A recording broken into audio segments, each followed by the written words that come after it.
ದಾರಿದೀಪ ಕಾರ್ಯಕ್ರಮದಲ್ಲಿ 12 ರಾಶಿಗಳ ಫಲಾಫಲವನ್ನು ನಾವು ನೋಡೋಣ.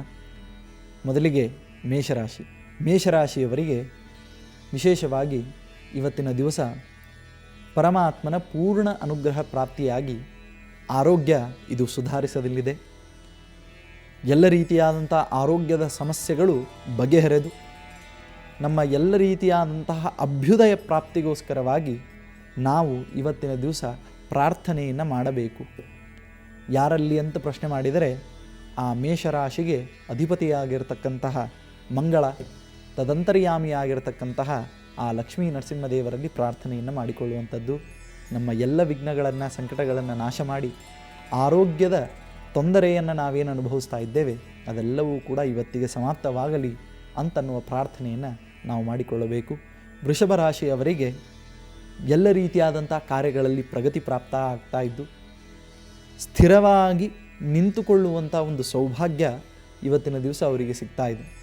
ಅದಕ್ಕೆ ವೃಷಭ ರಾಶಿಯವರು ಸ್ಥಿರವಾಗಿ ನಿಂದಲು ಪ್ರಾರ್ಥನೆ ಮಾಡಿಕೊಳ್ಳಬೇಕಾದದ್ದು ಪರಮಾತ್ಮನಲ್ಲಿ. ಯಾಕೆ ಅಂತಂದರೆ ಪ್ರತಿಯೊಬ್ಬ ಮನುಷ್ಯನ ಜೀವನದಲ್ಲಿಯೂ ಕೂಡ ಒಂದು ಸ್ಥಿರತೆ ಬೇಕು. ಸ್ಥಿರ ಇಲ್ಲ ಅಂತಂತಂದರೆ ಜೀವನ ಮಾಡಲಿಕ್ಕಾಗೋದಿಲ್ಲ. ಅದಕ್ಕೆ ನಮ್ಮ ಕಡೆ ಎಲ್ಲ ಬೈತಾರೆ, ಏನು ಅಂತಂದ್ರೆ ನಿಂದು ಸ್ಥಿರಾರಿಲ್ಲದ ಜೀವನ ನೋಡಪ್ಪ, ಭಾಳ ಚಂಚಲಿದ್ದಿ ನೀನು, ಒಮ್ಮೆ ಹಿಂಗೆ ಅಂತಿದ್ದಿ, ಒಮ್ಮೆ ಹಿಂಗೆ ಅಂತಿದ್ದಿ, ಅದಕ್ಕೆ ಒಂದು ಏನಂತ ಅನ್ನೋದು ನಿರ್ಣಯ ಮಾಡಿಕೊಡು ಜೀವನದೊಳಗೆ ಅಂತ. ಅದಕ್ಕೆ ಆ ನಿರ್ಣಯವನ್ನು ತೆಗೆದುಕೊಳ್ಳಿಕ್ಕೆ ಇವತ್ತಿನ ದಿವಸ ನಿಮಗೆ ಅನುಕೂಲವಾಗಲಿದೆ. ಮಿಥುನ ರಾಶಿಯವರಿಗೆ ಸಕಲ ವಿಧವಾಗಿರತಕ್ಕಂತಹ ಪ್ರಯಾಣ ಭಾಗ್ಯವನ್ನು ಕೊಡ್ತಾ ಇದ್ದಾನೆ. ಈ ಪ್ರಯಾಣ ಭಾಗ್ಯದಲ್ಲಿಯೂ ಕೂಡ ನಮ್ಮ ಎಲ್ಲ ಕೆಲಸ ಕಾರ್ಯಗಳಿಗೆ, ಇಷ್ಟು ದಿವಸ ನೀವು ಕೆಲಸ ಕಾರ್ಯಗಳಿಗೆ ಅಡ್ಡಾಡ್ತಾ ಇದ್ರಿ, ಆದರೆ ಯಾವ ಕೆಲಸಗಳೂ ಆಗ್ತಾ ಇದ್ದಿಲ್ಲ.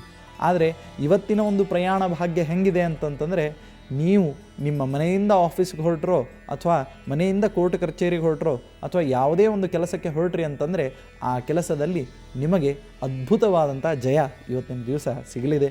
ಆದ್ದರಿಂದ ಮಿಥುನ ರಾಶಿಯವರು ವಿಶೇಷವಾಗಿ ಜಯನಾಮನಕನಾಗಿರ್ತಕ್ಕಂತಹ ಆ ಪರಮಾತ್ಮನ ಸ್ಮರಣೆಯನ್ನು ಮಾಡ್ತಾ ವಿಶೇಷವಾಗಿ ಆ ಸ್ವಾಮಿಗೆ ಒಂದು ಜಯಕಾರವನ್ನು ಹೇಳಿ ತಮ್ಮ ಮುಂದಿನ ಕಾರ್ಯಗಳಲ್ಲಿ ಭಾಗವಹಿಸ್ತಕ್ಕಂಥದ್ದು ಇದು ಮಿಥುನ ರಾಶಿಯವರು ಮಾಡಬೇಕು.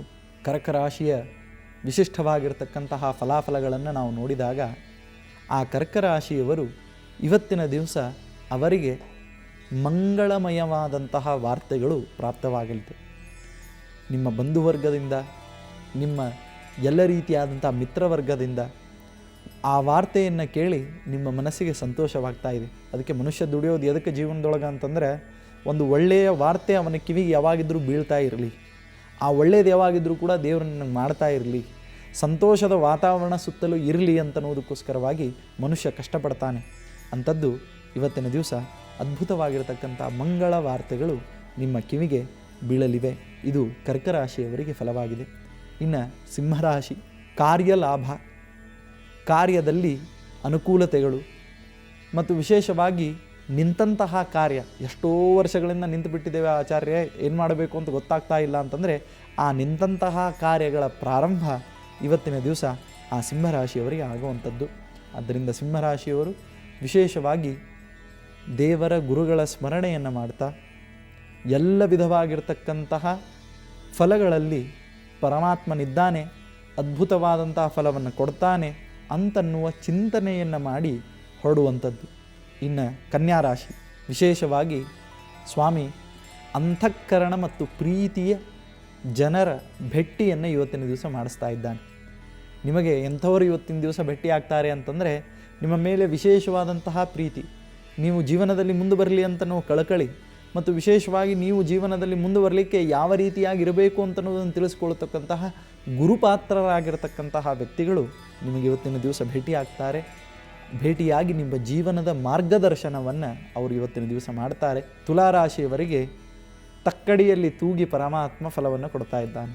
ಅದಕ್ಕೆ ತುಲಾರಾಶಿಯ ಸಂಕಲ್ಪನೆ ತಕ್ಕಡಿ. ಆ ತಕ್ಕಡಿಯಲ್ಲಿ ಒಂದು ಕಡೆಗೆ ಬೆಣ್ಣೆ, ಒಂದು ಕಡೆಗೆ ಆ ಒಂದು ತೂಗುವಂತಹ ಕಲ್ಲನ್ನು ಇಟ್ಟು ತೂಗಿದಾಗ ಎಷ್ಟು ಕಲ್ಲು ಇರ್ತದೆ ಅಷ್ಟು ಬೆಣ್ಣೆ ನಮಗೆ ಸಿಗ್ತದೆ. ಹಾಗೆ ಒಳ್ಳೆಯ ಕರ್ಮಗಳನ್ನು ನಾವು ಮಾಡಬೇಕು. ವೃಶ್ಚಿಕ ರಾಶಿಯವರ ಸ್ವಭಾವ ಹೇಗೆ ಅಂತಂದರೆ, ಇವರು ಯಾರಿಗೂ ಕೆಟ್ಟದ್ದನ್ನು ಮಾಡುವುದಿಲ್ಲ, ಆದರೆ ಇವರ ಸುದ್ದಿಗೆ ಬಂದ್ರಿ ಅಂತಂದರೆ ಬಿಡುವುದಿಲ್ಲ. ಈ ರೀತಿಯಾಗಿ ಒಂದು ಚೋಳಿನ ಸ್ವಭಾವ, ಚೋಳು ತನ್ನಷ್ಟಕ್ಕೆ ನಾವು ಹೋಗ್ತಿರ್ತದೆ. ಮಧ್ಯದಲ್ಲಿ ಯಾರಾದರೂ ಬಂದ್ರಿ ಅಂತಂದರೆ ಅದನ್ನು ತನ್ನ ಮುಳ್ಳಿನಿಂದ ಹೊಡೆದು ಬಿಡುತ್ತದೆ. ಹಾಗೆ ವೃಶ್ಚಿಕ ರಾಶಿಯವರಿಗೆ ಇವತ್ತಿನ ದಿವಸ ಏನು ಫಲ ಅಂತ ಪ್ರಶ್ನೆ ಮಾಡಿಕೊಂಡ್ರೆ, ತಮ್ಮ ಅದ್ಭುತವಾಗಿರ್ತಕ್ಕಂಥ ಏನು ಜನವ್ಯಾಪಾರವಿದೆ ಆ ಜನವ್ಯಾಪಾರದಲ್ಲಿ ಜಯವನ್ನು ಸಾಧಿಸ್ತೀರಿ. ಎಷ್ಟೋ ದಿನಗಳಿಂದ ಒಂದಿಷ್ಟು ಜನ ನಿಮ್ಮ ಮೇಲೆ ಕಣ್ಣಿಟ್ಟಿರ್ತಾರೆ, ಇವನು ಹೆಂಗಾದರೂ ಮಾಡಿ ಹಿಂದೆ ಹಾಕಬೇಕು, ಇವನು ಹೆಂಗಾದರೂ ಮಾಡಿ ತುಳಿಬೇಕು ಅಂಥೇಳಿ ಆ ಎಲ್ಲ ಜನರನ್ನು ಪಕ್ಕಕ್ಕೆ ಸರಿಸಿ ಇವತ್ತಿನ ದಿವಸ ನೀವು ಮುಂದೆ ಬರ್ತೀರಿ. ಆ ಮುಂದೆ ಬಂದು ಅವರಿಗೆ ನಿಮ್ಮ ಆ ವೃಶ್ಚಿಕ ರಾಶಿಯ ಏನು ಒಂದು ಬಲ ಇದೆ ಆ ಬಲವನ್ನು ನೀವು ಇವತ್ತಿನ ದಿವಸ ತೋರಿಸ್ತಾ ಇದ್ದೀರಿ. ಇದು ವೃಶ್ಚಿಕ ರಾಶಿಯವರಿಗೆ ಫಲವಾಗಿದೆ. ಇನ್ನು ಧನುರಾಶಿಯವರು ಸ್ವಲ್ಪ ಎಚ್ಚರದಿಂದ ಇರಬೇಕು. ಯಾಕೆ ಅಂತ ಪ್ರಶ್ನೆ ಮಾಡಿಕೊಂಡ್ರೆ, ಧನುರಾಶಿಯವರಿಗೆ ಆಪತ್ತು ಯಾವ ಕಡೆಯಿಂದ ಬರ್ತದೆ ಅಂತಂತ ಹೇಳಲಿಕ್ಕೆ ಸಾಧ್ಯವಿಲ್ಲ. ಆದ್ದರಿಂದ ತನ್ನ ಇಡೀ ದೇಹವನ್ನೇ ಕಣ್ಣಾಗಿರಿಸಿಕೊಂಡು ಹೊರಟರೂ ಕೂಡ ಕಡಿಮೆನೇ ಇದೆ. ಆದ್ದರಿಂದ ದೇವರಲ್ಲಿ ಇವತ್ತಿನ ದಿವಸ ಧನುರಾಶಿಯವರು ಪ್ರಾರ್ಥನೆ ಮಾಡಿಕೊಳ್ಳಬೇಕು. ಏನು ಅಂತಂದರೆ, ಸ್ವಾಮಿ ನೀನೇ ನನ್ನ ರಕ್ಷಕ, ನಿನ್ನ ನಿರ್ವಿಘ್ನತಾ ಅಂತನೋ ರಕ್ಷಾ ಕವಚ ಇಡೀ ನನ್ನ ಕುಟುಂಬ ವರ್ಗದ ಮೇಲೆ ಇರಲಿ, ನನ್ನ ರಕ್ಷಣೆಯನ್ನು ಮಾಡು ನೀನು ಅಂತನ್ನುವ ಜವಾಬ್ದಾರಿಯನ್ನು ಅವನ ಮೇಲೆ ಹಾಕುವಂಥದ್ದು. ಇವರಿಗೆ ಎಲ್ಲ ರೀತಿಯಾದಂತಹ ಮನೋಗತವಾಗಿರತಕ್ಕಂತಹ ಕಾರ್ಯಗಳು, ಎಷ್ಟೋ ದಿವಸದಿಂದ ಮನಸ್ಸಿನಲ್ಲಿ ಏನೋ ಅಂದ್ಕೊಂಡು ಕೂತೀರಿ, ಅದು ನಿಮಗೆ ಈ ಕಡೆ ಹೇಳಲಿಕ್ಕೂ ಆಗೋಲ್ತು, ಬಿಸಿ ತುಪ್ಪಾಗಿಬಿಟ್ಟಿದೆ.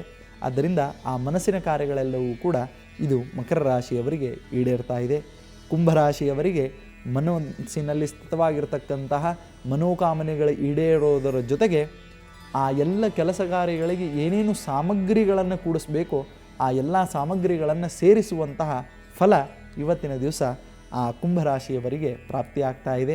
ಮೀನರಾಶಿಯವರಿಗೆ ದೂರ ದೇಶದಿಂದ ಬಂಧುಗಳ ಆಗಮನವಾಗುವುದರ ಜೊತೆಗೆ ಆ ಬಂಧುಗಳು ಉಡುಗೊರೆಗಳನ್ನು ತಂದುಕೊಡಲಿದ್ದಾರೆ. ಗಿಫ್ಟ್ಗಳು ನಿಮ್ಮ ಮನೆಗೆ ಬರ್ತಾ ಇವೆ. ಅವರೇ ಗಿಫ್ಟಾಗಿ ಬರ್ಬೋದು, ಇಲ್ಲ ಹೊಸದಾದ್ರೆ ಏನಾದರೂ ತೆಗೆದುಕೊಂಡು ಬರ್ಬೋದು. ಆದ್ದರಿಂದ ಆ ಮೀನರಾಶಿಯವರಿಗೆ ಈ ಫಲಗಳನ್ನು ಇವತ್ತಿನ ದಿವಸ ನಾವು ಹೇಳ್ತಾ ಇದ್ದೇವೆ. ಆದ್ದರಿಂದ ಈ 12 ರಾಶಿಗಳ ಫಲಾಫಲಗಳನ್ನು ಈ ದಾರಿದೀಪ ಕಾರ್ಯಕ್ರಮದಲ್ಲಿ ನಾವೆಲ್ಲರೂ ಕೂಡ ತಿಳಿದುಕೊಂಡಿದ್ದೇವೆ. ಮತ್ತು ನಾಳಿನ ದಿವಸ ಭೇಟಿಯಾಗೋಣ ಅಂತ ಹೇಳ್ತಾ ಇವತ್ತಿನ ದಾರಿದೀಪ ಕಾರ್ಯಕ್ರಮವನ್ನು ಇಲ್ಲಿ ಮುಗಿಸ್ತಾ ಇದ್ದೇವೆ. ಗುರುಮಧ್ವ ಅಂತರ್ಗತ ಶ್ರೀಕೃಷ್ಣ ಅರ್ಪಣಮಸ್ತು.